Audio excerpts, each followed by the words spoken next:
Sir Wilkins, doon sa narration ni Jed, tama po ba na nung, of course, again, you will not remember the exact date, but dito, tandaan ni Jane, noong January 4, 2005, inimbitahan niyo daw si Jane, si Jed, at saka sa opisina niyo. Hindi ko ma-remember yung date. Yung date. Pero, basta but you confirm. siya. But you confirm. Na ininbitahan siya sa Yeah. office. I don't know the date, Mr. Chair. Okay. Now, second, is it correct na nag-sign siya ng waiver? I don't know, Mr. Chair. Why? Hindi para sa akin yung Mr. Chair. I have my investigator. No, but you're the head. Hindi na usually...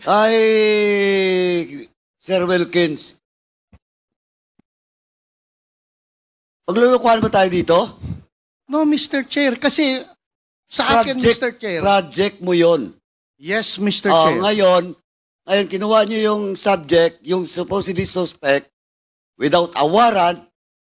Di ba tama? Without a warrant? Their invitation? Yes, Mr. Chair. So now, para hindi kayo makasuhan, nag-waive siya.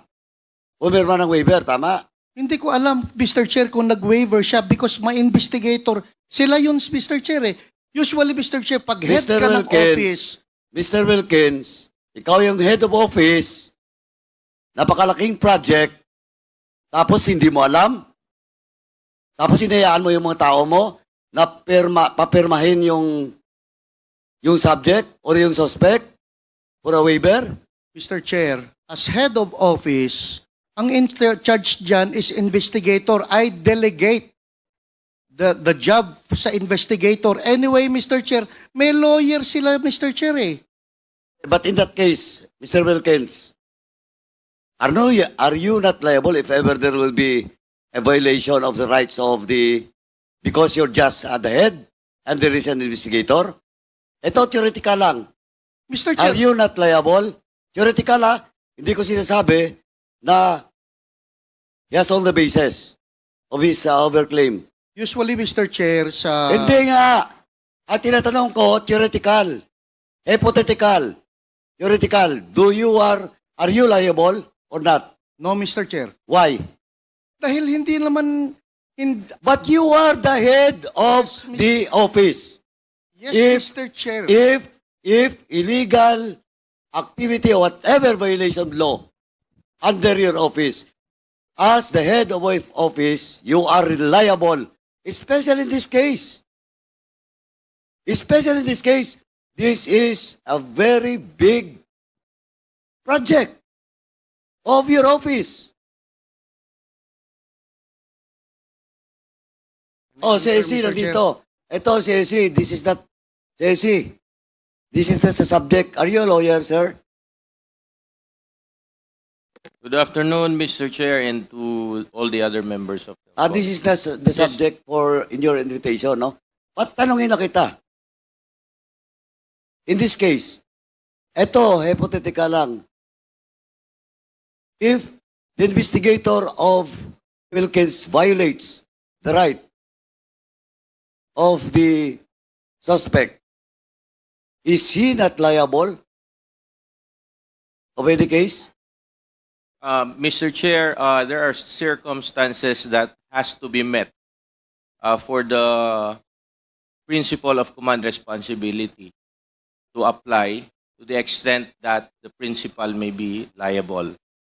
Because, Mr. Chair, as explained by former Executive Director General Villanueva, he mentioned that he delegated the conduct of, if I heard him correctly, the conduct of that operation to his investigator. No, that is not the conduct of the operation, the conduct of the investigation, Conduct of the of interrogation, investigation, Mr. Chair. of the interrogation. Yes, Mr. Chair. Pero sa project, nandun siya, directly being supervised by Mr. Wilkins.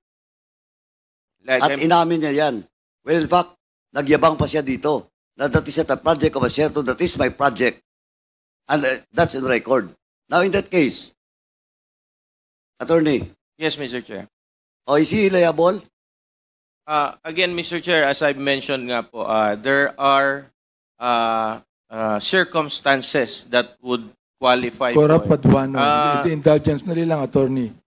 Ang tanong natin is he liable on the basis of command responsibility? Mr. Chair, as I am explaining, there should be qualifying circumstances present in a case for a principal to be liable under command responsibility. There is, just like what you've said, that he delegated the authority to investigate Kumonte de Ramos. Hindi na makapagsasabi ngayon, patay na eh. Palagay ko, namatay siya dahil dyan eh.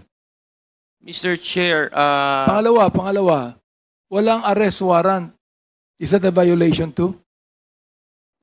Mr. Chair, if I heard the representation of Mr. Villanueva correctly a while ago, the matter is already decided with finality in the Supreme Court. I would not like to comment on the merits thereof as it may violate our duty as lawyer as far as there is already a decision made by the Supreme Court.